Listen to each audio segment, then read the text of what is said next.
Está com preguiça de ler notícias? Deixa que eu leio para você.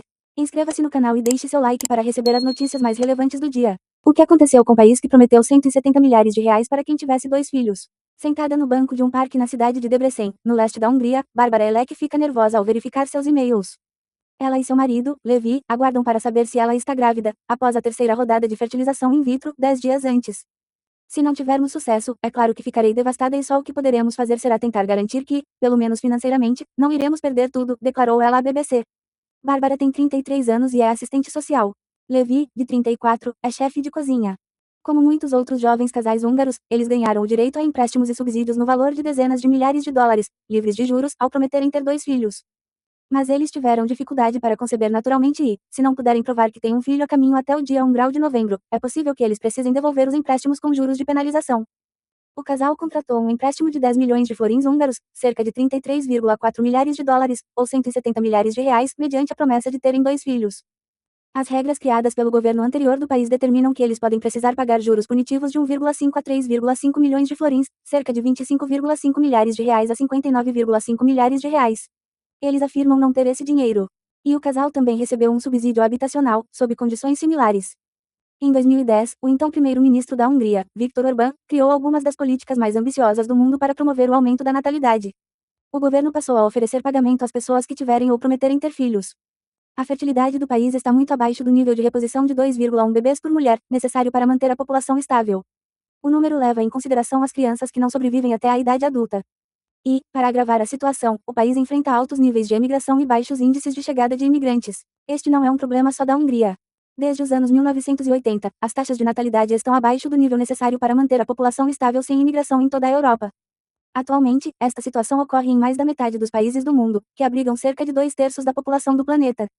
Quando Orbán foi reeleito, em 2010, a taxa de natalidade da Hungria era uma das mais baixas do continente europeu.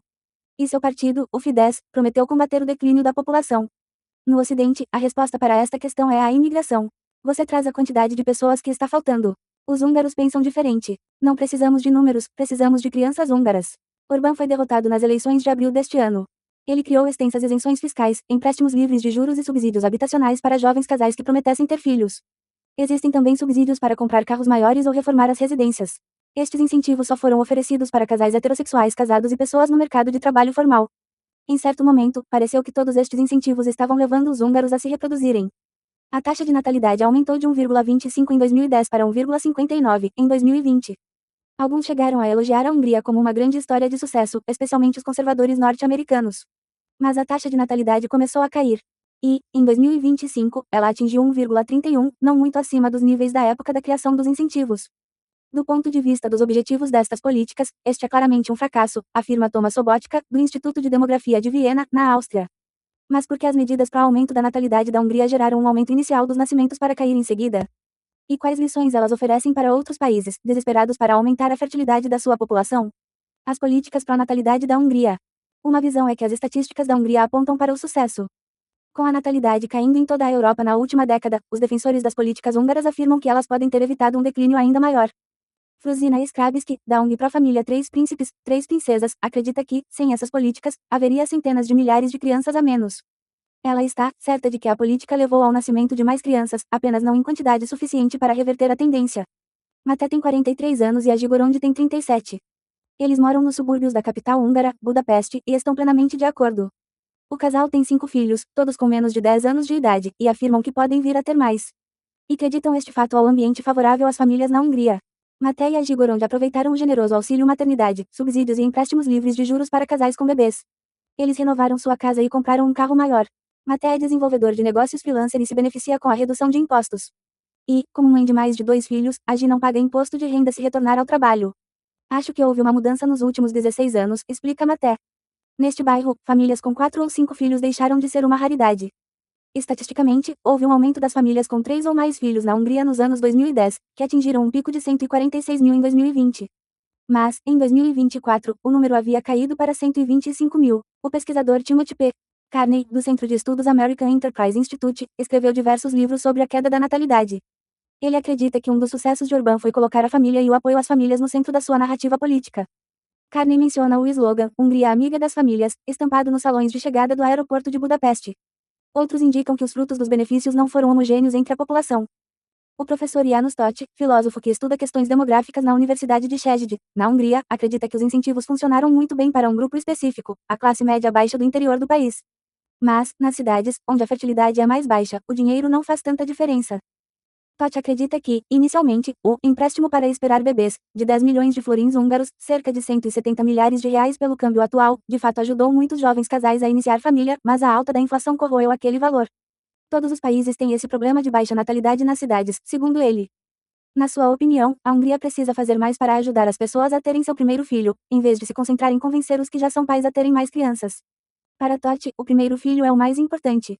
A codiretora do Instituto de Democracia da Universidade Centro-Europeia, na Áustria, Eva Fodor, questiona os reais resultados atingidos pelas políticas húngaras. Aparentemente, estas políticas foram eficazes por um curto período, como a maioria das políticas pró-natalidade, explica ela. Fodor acredita que elas tenham incentivado um grupo de pessoas a ter os filhos que elas teriam de qualquer forma, apenas um pouco mais cedo que o planejado. Por isso, a taxa de natalidade aumentou por algum tempo, um ano ou dois, e começou a cair em seguida. Mas o aumento e a queda da natalidade na Hungria pode ter pouco a ver com suas políticas e espelhar simplesmente as tendências maiores existentes na Europa Oriental. A República Tcheca, por exemplo, não criou medidas pró-natalidade tão expansivas, mas observou um pico e declínio similar. Mais que as finanças. Para muitos pais, a dificuldade real pode não ser o dinheiro, mas os serviços básicos dos quais eles dependem. Antônia Miscosi tem 29 anos, é mãe e mora em Budapeste. Ela conta que sua preocupação com o sistema de assistência médica da Hungria pesou muito mais na sua decisão do que qualquer incentivo financeiro. Eu realmente estava apavorada com o parto, conta Miscosi. Ela assistiu a vídeos no TikTok alertando as mulheres grávidas para levarem seu próprio papel higiênico e desinfetante para o hospital e conta que diversos de seus parentes tiveram experiências terríveis. Miscosi teve seu filho em um hospital particular. Ela e seu marido Marton fizeram uso de vários benefícios para terem seu primeiro filho. Mas a mãe conta que aquilo não mudou seus planos de ter apenas mais um. Não acho que sejam necessárias grandes promessas, segundo ela. Apenas acerte os pontos básicos e a disposição de ter filhos irá aumentar. Melhorar a educação e a assistência médica deveria ser a primeira medida para fazer as pessoas se sentirem confortáveis para terem filhos. Em 2019, Eva Fodor entrevistou 21 mulheres húngaras de classe média com bom nível educacional, que exercem cargos profissionais na administração estatal. Seu objetivo era determinar se o apoio do governo as levou a terem filhos. Sua conclusão foi que a maioria delas considerava o apoio como um pagamento único, não como investimento de longo prazo para a criação de filhos. O que elas realmente precisam é de instituições, sistemas de saúde pública e creches, que são considerados insuficientes, explica ela. A Hungria aumentou o acesso às creches e investiu em assistência médica, mas Fodor afirma que muitas mulheres ainda sentiam que não era o bastante. A Hungria estava longe de ser a única a tentar reverter a queda das taxas de natalidade. A Coreia do Sul, por exemplo, apresentou índice de 1,19 em 2008, um dos mais baixos do mundo. Desde então, o país asiático gastou mais de 288 bilhões de dólares, cerca de 1,47 trilhão de reais, para tentar fazer com que sua população tivesse mais filhos. Os pais ganham um bônus pelo bebê, inicial de 27 milhares de dólares a 40 milhares de dólares, cerca de 137 milhares de reais a 204 milhares de reais, quando seu filho nasce e benefícios generosos todos os meses. E também ganham cupons para ajudar a cobrir os custos das creches particulares. Ainda assim, a taxa de natalidade da Coreia do Sul continuou a cair, atingindo 0,8 em 2025. A fertilidade vem caindo na maioria dos países desde a pandemia de Covid-19. Muitos especialistas acreditam que esta mudança tem motivos além dos econômicos. O demógrafo Thomas Sobotka defende que os lockdowns, as campanhas de vacinação que podem ter levado as mulheres a retardar a gravidez e a sensação geral de instabilidade são fatores que colaboraram para evitar que as pessoas tivessem filhos. A fertilidade tende a cair porque as pessoas não têm confiança no futuro, explica ele. A guerra na Ucrânia e o pico global da inflação criaram novos choques.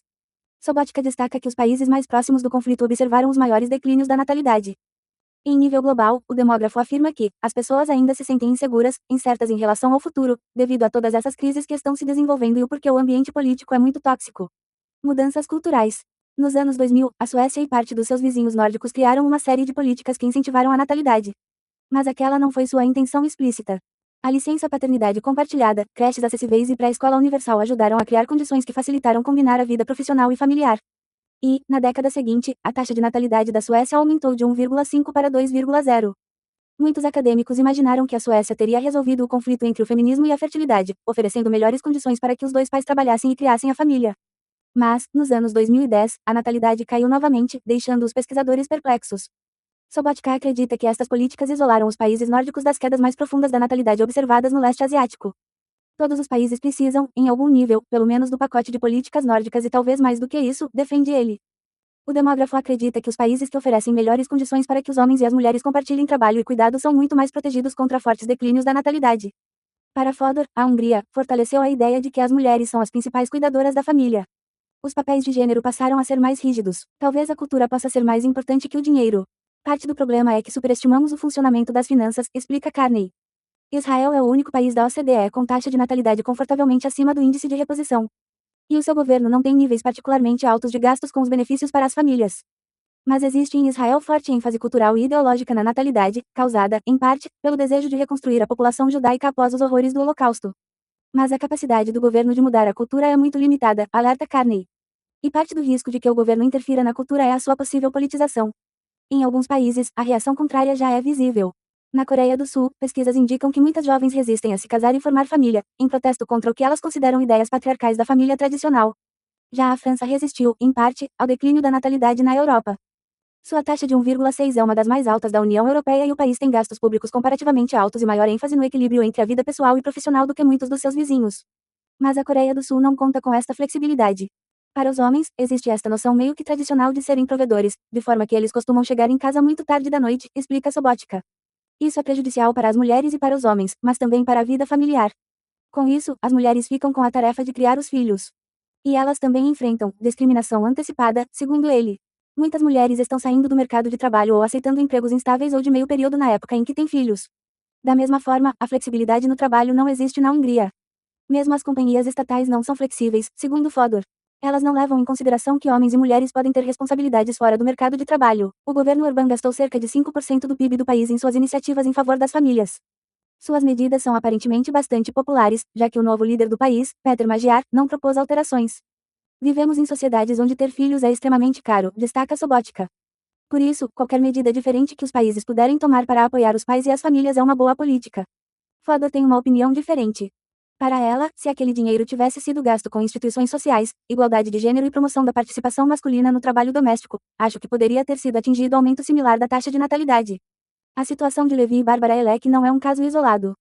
O Banco Nacional da Hungria registra que 1 em cada 5 casais que tomaram empréstimo 5 anos atrás acabaram não tendo filhos.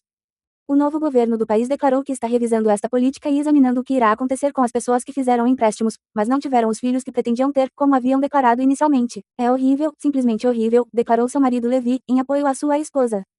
Na Hungria amiga das famílias, o casal está preso em um sistema que prometeu apoio, mas, agora, se encontra sem a família que esperava e enfrentando a possibilidade de desestabilização da sua situação financeira. No dia 16 de junho de 2026, o Serviço Mundial da BBC lançou um serviço em língua húngara, para atender novos públicos na Europa Central com jornalismo de confiança. A BBC News Magyarul está disponível no portal da BBC, no Facebook e no Instagram. Gostou desta notícia? Compartilhe com seus amigos e até a próxima.